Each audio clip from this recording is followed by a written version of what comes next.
Capital Queers, Alex Reynolds Mystery. Book 3. Author, Fred Hunter. Publisher, St. Martin's Press, New York, 1999. Narrator, Eric Aust. Chapter 1. I don't like dogs. Actually, it's not that I don't like them. I'm just not what dog lovers insist on calling a dog person. This is their way of saying that I'm somehow sadly shortchanged in the gene pool and am missing one of the essential joys of life, like having a perky bundle of fur sticking its cold nose in my crotch at 4 in the morning. My husband, Peter Livesey, is a dog person, and my mother, being British, has a relationship that borders on telepathic with all canines. It was for this reason that custody of a 5-year-old West Highland Terrier named Muffin fell to us when our friends Mason Lapierre and Ryan Morton went to Washington D.C. to attend a festive gay pride parade. Mother spent the week teaching Muffin some much-needed manners. Since he came from an overindulgent home, and I spent the week removing the hems of my pants from his teeth. I was less than sorrowful when Mason and Ryan returned, and I was looking forward to the dinner they were throwing for us by way of thank you. Actually, I was looking forward even more to delivering the nappy-haired little mongrel back into their hands. Mother begged off the dinner, claiming that she'd be glad to have a little more time to herself, away from the three of us. She was already lumping the dog in with Peter and me. Personally, I suspect she'd become attached to the thing, and though she knew there was never any possibility of our keeping it, she was a little too sad about it to want to face handing him over. "Will you hurry up?" I said impatiently to Peter as he brushed his wavy hair for what seemed like the 5th time.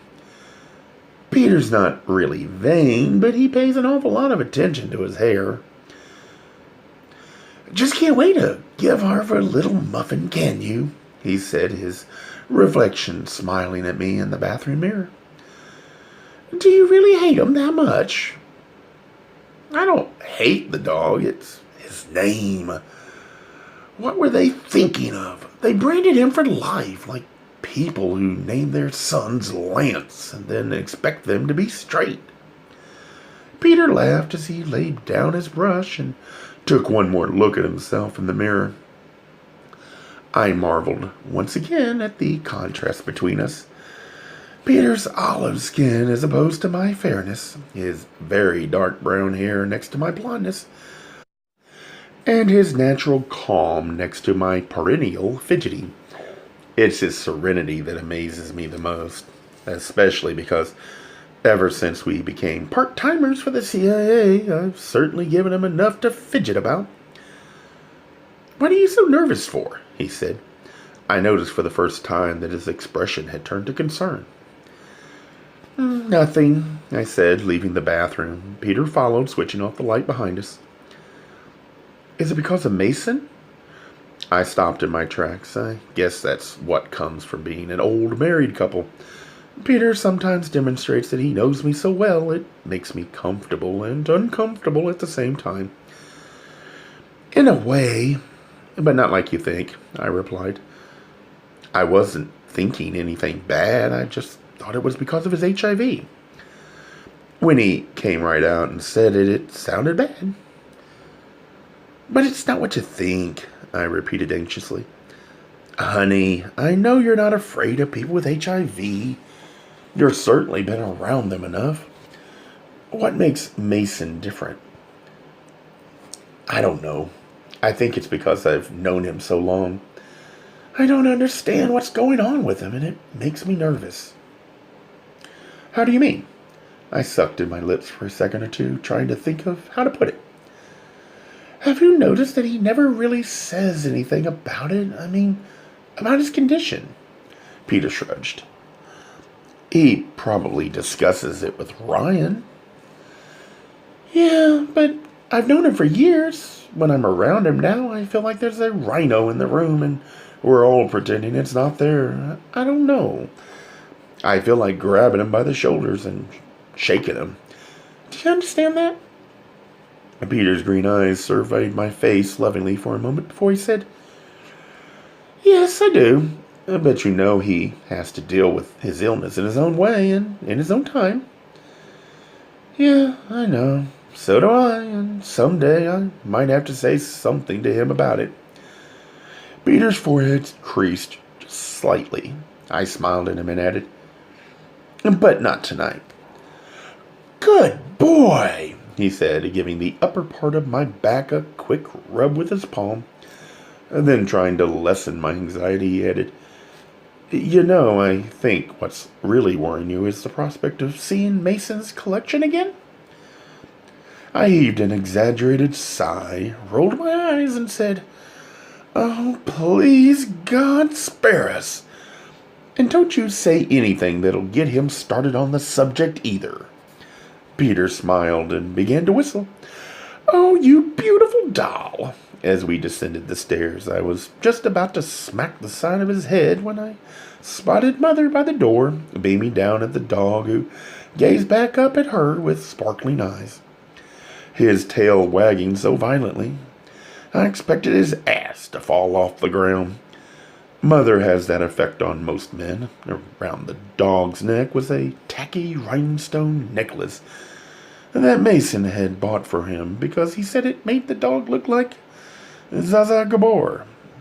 The weird part was, it did. Be sure to tell them that he's been a very, very good boy while he's been our guest, and that we're glad to have him back any time, she said, handing the leash to Peter.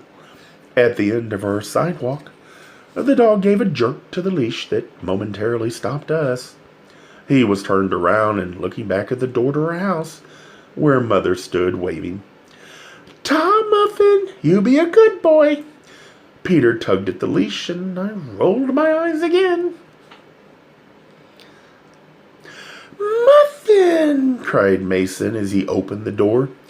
He cooed at the thing like an insipid parent talking to a newborn baby. Muffy, sweetie, you're back! Did you miss me? Of course you did. The dog licked Mason's face as Mason planted several little kisses on his head. I didn't think I was going to be able to eat dinner. Thank you so, so much for taking care of our little Muffy, he said as he led us into the living room. Mason and Ryan lived in the sprawling first-floor apartment of an enormous two-flat that they owned. They rented the upstairs to a lipstick lesbian and her partner, a flannel dyke, both of whom I'd met a couple of times at parties. Their apartment was a study in how to decorate for opposites. The decor was southwestern, with pictures of deserts, adobes, and Native American pottery on the walls. The hardwood floor was covered by a huge woven rug with a design that Mason always referred to as Navajo-like. The whole place looked just slightly too butch for Mason and just a little too pastel for Ryan. For the two of them together, it was perfect. Is that our guest? Called a deep voice from the kitchen. Yes, sweetie, Mason replied. I'll be up there in a minute. I'm up to my armpits in noodles.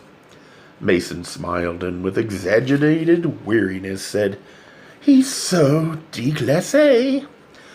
I'm surprised I can get him to eat with utensils. While Mason continued his sloppy reunion with the dog, I used the opportunity to examine our friend. Mason was one of the few people with whom I'd remained in contact from high school. He had been losing his dishwater blonde hair for years, but the loss had been accelerated recently by his frequent bouts of chemotherapy. Though he'd always been reedy, he was beginning to look gaunt. Fortunately on him, the increased thinness, coupled with his wispy voice and general dreaminess, went together in a way that looked natural. I'd better put you down now, little baby, said Mason lovingly, setting the dog on the floor. Muffin was immediately off to the kitchen, yapping all the way. "Whoa, Nellie!" cried Ryan from the kitchen. "Have a seat," said Mason, motioning us to the earth-toned couch. He sat in one of the two matching chairs across from us, grouped like this in the midst of all the southwestern accoutrements. I had expected him to start a campfire on the coffee table. "Can I get you anything to drink?" We both declined, for the time being, saying we'd have something with dinner. "Was Muffy any trouble?" Mason's glowing face seemed to imply he already knew that his baby couldn't possibly have caused us a moment's distress. "Not for," I started to say. "Not for Mother and Peter," but Peter stopped me with an unexpected kick to my shin. "Ow! Sorry, honey, my foot slipped." I turned back to Mason and said, "No, of course not. He was no trouble at all. Mother said he can come back any time." "She's a dear." "Everybody thinks that," I said. "It's the accent." "It's too bad she couldn't make it tonight." "She was heartbroken at the thought of losing Muffin," said Peter with a sly glance in my direction. "Really?" said Mason, whose gaze drifted over my head, lost for a moment in dog lover's reverie. "I missed him, but I knew that you guys would take good care of him." "Well, Mother gets most of the credit. Thank you for watching the plants and taking in the mail. It was so sweet of you. We would have had the girls do it." He glanced at the ceiling. But Ronnie's always working with Linda, done up like a drag queen and just as unreliable." We laughed. Mason could get away with saying something like that in any company because he'd done his share of drag. "Oh, I forgot to bring your keys back," I said, giving my forehead a gentle slap. "Hold on to them," Mason said with a tired smile. "Who knows? We might become world travelers." "So, how have you been?" I asked.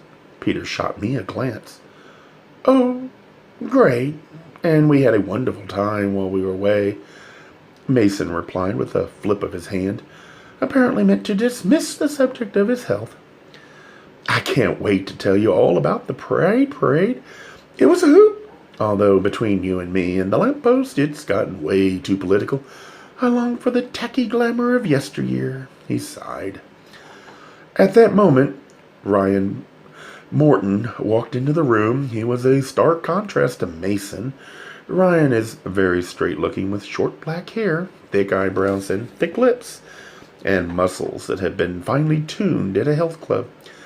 When he came into the room, he was sporting his omnipresent White Sox cap, always worn backwards, faded black shorts, and an equally faded green t-shirt that bore the words, "Hang on there, gecko," with a picture of the offending lizard. He looked like the kind of guy who'd be bashing Mason rather than making love to him, but whenever you caught Ryan looking at Mason, there were stars in his eyes. The adoration between them was always evident, but even more so now that Mason's health was in danger. "Anybody hungry?" said Ryan. "Spaghetti's on." Mason spent the dinner describing in an excruciating, funny detail the Pride Parade they'd attended in Washington. He related a story of one particular senator whose placement in the parade was temporarily interrupted when he spent a little too long shaking hands with the mincing masses of potential voters along the parade route. When he turned back, expecting to find his limousine, he instead found a float full of drag queens done up to look like Lisa Marie. Mason did a near-perfect, according to Ryan, imitation of the famed senator's plasticized smile, melting in horror and confusion as he then lurched quickly up the street, like a drunken sailor in pursuit of his limo. "It was the only truly amusing part of our program," Mason concluded. "It's a shame that it's all become so political," said Ryan, unknowingly echoing what Mason had said earlier. He paused for a sip of wine, then added, "But then again, it's a shame that it had to." There was a sudden silence. Although Ryan is usually incredibly sensitive to Mason's feelings, I don't think he realized all the ramifications of this simple statement. The parades had started to change as the community had become politically galvanized in response to the AIDS epidemic. The mention of this was like throwing a tarp over the proceedings. Mason was staring at his wine glass with a glazed smile on his face, choosing to ignore the silence. Ryland looked absolutely stricken. After a moment, he cleared his throat. We did a lot of sightseeing while we were there. And some shopping, Mason chimed in, happy that the momentary glitch had passed. I glanced at Peter, who smiled back at me, knowing that for Mason, shopping most likely meant there was an addition to his collection. Did you go to all the monuments? Peter asked. It was difficult to hide my gratitude at his pursuing the first option. Yeah, said Ryan eagerly. It was great. We all saw all the monuments, the Lincoln Memorial, the Washington Monument, everything. I felt just like Judy Holliday and Born Yesterday. Mason was quiet for a minute, lost in a memory. The smile faded from his thin face and was replaced by an expression far more reverent than anything I'd ever seen there. You know, it makes you feel so small. He stopped as if these few words would explain everything. What do you mean? Ryan prompted lovingly. Being there, seeing all the historical stuff, the Declaration of Independence and the Constitution and everything. It makes you feel like the country was founded by something bigger than any of us, and bigger than what we've become. I mean, than what the government's become. Ryan continued to gaze at his lover, his forehead creasing with concern. I'm sorry, Macy, I said, adopting my familiar name for him. I still don't get it. He turned his sunken eyes toward me, and I noticed for the first time that the blue in them seemed a little faded, but he brightened at last, his pensiveness replaced by a smile as he said, But the best part about our nation's capital is that I managed to find the perfect addition to my collection. Oh, Lord, here it comes, I thought. Mason pushed back his chair and said, Alex, you'll absolutely love her. She's another one of my Traviati girls. I got up to follow him as Ryan said, I'll clear, honey. To which Peter added, I'll help. I would have been proud of my husband's undying courtesy if I hadn't been so sure that he was doing it to avoid the same fate as mine. I tossed a helpless look over my shoulder toward my helpmate as I followed Mason down the creaking hardwood floor to their guest room, where his collection was housed. Mason threw the door open with a tired flourish and switched on the floor lamp. It instantly threw into rather ghastly illumination the several shelves full of dolls that lined his walls. I have to admit that his collection, which includes over 36 various and obviously expensive dolls, is very impressive.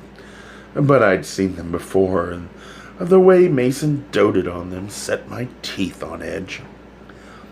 As you know, he said, adopting his Fay Museum director persona, the Barbie portion of our program is one of my pride and joys. Mason pointed to one after the other. The Wedding Day Barbie, Dream Date Barbie, Star Dream Barbie, Black Barbie. From all the dolls are created equal period of doll making. My holiday Barbie in red. Doesn't she look just like a blood-soaked snowflake? And, of course, my favorite, Spooge Barbie. He plucked from the shelf a doll with the same vacuous, perky expression as the others, but she was dressed like a valley girl trapped in a kitchen sink drama. Mason straightened her dress and set her back in her stand. Of course, you know all the others, he said, waving his hands at the dozen of dolls as he continued toward the opposite end of the shelves. Trollamay, Dolly, Madison, all the girls. I was relieved that it appeared he wouldn't be doting over the whole collection this evening, because once you get him started, it's hard to stop him. Like most collectors, he's developed an eye for the real thing. Among others, he has a Diana Durbin doll, a Scarlett O'Hara, one of his prized possessions, as well as a Snow White that's over 50 years old and has skin that was painted a curiously dark color. But of course, these are my faves, my Traviata girls. He reached the end of the shelves and struck a Vanna White pose, his hands fluttering. He'd aptly named these the Traviata girls. They were each dressed in elaborate gowns of velvet or taffeta in a multitude of colors. They had ceramic heads, intricately coiffed hair, delicately painted faces, and glass eyes, all of which taken together made them look eerily human. You get the feeling that when you left the room, they'd break into a rousing rendition of L'Abbiamo. I've always admired the artistry of these particular dolls, while at the same time silently acknowledging that they give me the creeps. "This is our new addition," he said, gently lifting from the shelf the most astoundingly lifelike doll I'd ever seen. She was wearing a deep red velvet gown with matching hat and had a lace kerchief pinned at her neck, but it was the head that was so striking. The hair was swept back in a way that made it look quite natural, and the eyes and face were so perfectly executed that they were unnervingly lifelike. "She's beautiful," I said. I made the noises of admiration which were expected of me, but it was all I could do not to shudder. I just knew I'd be seeing this alarming little woman in my nightmares. But in them she'd be wielding a teeny-weeny razor blade. "I got her in a fancy doll shop in Georgetown." He fussed with the doll's dress for a moment, straightening it and smoothing it with his fingers. Then he swept her hair back gently as if to brush it out of her eyes. "You know," he said absently, "there's something I've been meaning to talk to you about." I continued to watch him as he picked a stray piece of lint from the back of the doll's dress, then carefully placed her back in her stand. "Alex?" "I'm sorry," I said, turning red. "I thought you were talking to the doll." Mason turned his narrow face toward mine and pursed his lips, the corner of his mouth just barely rising. "I don't hold conversation with them," he said. "Oh, I know that," I protested, though in truth it wouldn't have surprised me. "Well," he said slowly, casting a sad look at the dolls, "if anything should ever happen to me, I want you to have my girls." I blinked and my mouth dropped open just a little before I could stop it. Ironically enough, after telling Peter how uncomfortable I felt with Mason's avoidance of the subject of his health, I was really unprepared for the direct assault. "You what? You've always appreciated them. At least, you've always been willing to come and look at them with me. I want you to have them." "Mason, that's really nice, but I don't think you should talk like this. You look great. You'll be with us for years." He let out an abbreviated snort and said, "Let's face it, sweetie. I'm fading fast. I may have a while, I may not. I don't dwell on it, but I'm not an idiot. Wouldn't you rather leave them to Ryan, after all?" "Oh, my butch husband," Mason replied with a grin. "He's so sweet, but you know he just tolerates them. I mean, he may admire them in some way, but not the way you do. If I collected baseball cards, I wouldn't hesitate to leave them to him." "He might surprise you." I wasn't saying this just because I didn't want the collection, although it did make me really uncomfortable knowing that I didn't share Mason's love for the things. It was because I knew that people become very peculiar when a loved one dies, and I thought Ryan might attach a lot more importance to Mason's collection at death than he had in life. "No, no," Mason said, still smiling. He moved to the middle of the shelves, spread out his arms toward the dolls, and said in imitation of Maggie Smith in the prime of Miss Jean Brodie, "These are all my girls, and I love them. I want you to have them when I'm gone. You're the one, the only one, who'll keep them for me and take care of them the way they should be. Someday, Ryan may meet someone else, and maybe he won't want to have any reminder of his old love around." You know that's not true, I said. He smiled at me indulgently, letting me know that I was interrupting his performance. And he'll be forced to get rid of my girls somehow. Mason turned to me with the most knowing, twisted smile I've ever seen on his face. You, on the other hand, would be under no such constraints. Giving them to you would ensure their safety. Knowing how much they meant to me, you would never, ever get rid of them. I narrowed my eyes at him and couldn't help giving him a little smile of admiration. Apparently, he'd always known that my interest in his collection amounted to little more than indulging him. Mason was not incapable of irony.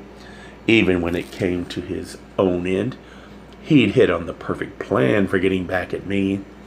What he said was true. The dolls would live forever in my care, because I'd be too goddamn sentimental to get rid of them at any price, knowing how much they'd meant to him.